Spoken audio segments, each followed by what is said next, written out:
Welcome to Raj news. IndiGo ఎయిర్లైన్స్లో ఏర్పడిన సంక్షోభాన్ని అవకాశంగా మార్చుకుంటున్న ఇతర విమానయాన సంస్థలకు కేంద్రం షాక్ ఇచ్చింది. ఇప్పటికే ఇండిగో సంక్షోభాన్ని పరిష్కరించడంలో విఫలమైన కేంద్రం మరింత ఇరుకున పడుతోంది. ఈ నేపథ్యంలో కేంద్రం రంగులోకి దిగింది. ఇండిగో సంక్షోభాన్ని అవకాశంగా మలుచుకుంటున్న ఇతర ఎయిర్లైన్ సంస్థలపై కొరడా జులిపించాలని నిర్ణయించింది. ఇతర ఎయిర్లైన్ సంస్థల అవకాశవాదాన్ని తప్పుపడుతూ టికెట్ రేట్లను పెంచితే ఊరుకునేది లేదని హెచ్చరించింది. ఈ మేరకు అన్ని ఎయిర్లైన్ సంస్థలకు ఆదేశాలు పంపింది. తమ ఆదేశాలను ఉల్లంఘిస్తే చర్యలు తప్పవని హెచ్చరికలు జారీ చేస్తోంది. ఎయిర్లైన్స్ అసాధారణంగా ఎక్కువ విమాన ఛార్జీలు విధించడాన్ని తీవ్రంగా పరిగణించింది. అవకాశవాద ధరల నుంచి ప్రయాణికులను రక్షించడానికి ప్రభావితమైన అన్ని మార్గాలలో న్యాయమైన సహేతుకమైన ఛార్జీలను నిర్ధారించడానికి మంత్రిత్వ శాఖ తన నియంత్రణ అధికారాలను ఉపయోగించుకుందని తెలిపింది.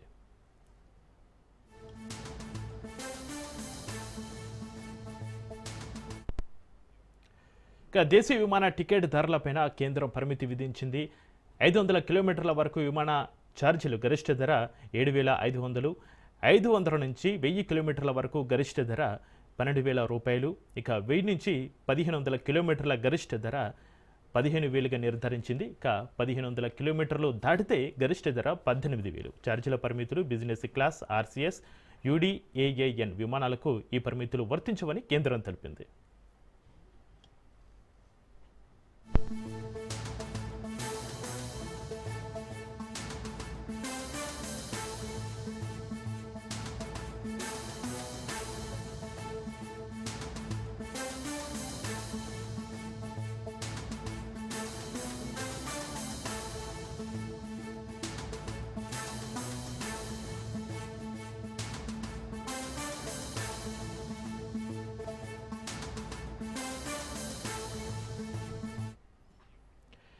దేశీయ విమానయాన దిగ్గజం ఇండిగోపై కేంద్ర ప్రభుత్వం కఠిన చర్యలకు సిద్ధమవుతున్నట్లుగా తెలుస్తుంది. దేశవ్యాప్తంగా భారీగా విమానాలను రద్దు చేసినందుకు ఇండిగో సీఈఓ పీటర్ ఎల్బర్స్ను పదవి నుంచి తొలగించాలని యోచిస్తున్నట్లుగా సమాచారం.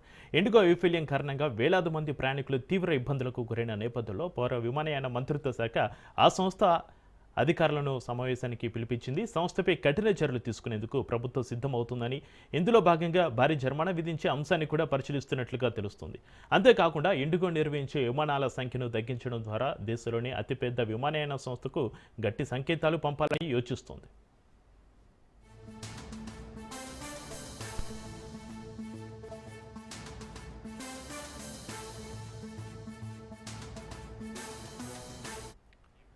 పైలట్లకు సుదీర్ఘ విశ్రాంతి కల్పించేందుకు ఏవియేషన్ రెగ్యులేటర్ తీసుకొచ్చిన కొత్త ఫ్లైట్ డ్యూటీ టైం లిమిటేషన్స్ నిబంధనలకు అనుగుణంగా అవసరమైన పైలట్ల సంఖ్యను ఇండిగో యాజమాన్యం తప్పుగా అంచనా వేసింది. దీంతో ఒక్కసారిగా పైలట్ల కొరత ఏర్పడి దేశ సర్వీసులను నడపడంలో సంస్థ తీవ్రంగా విఫలమైంది.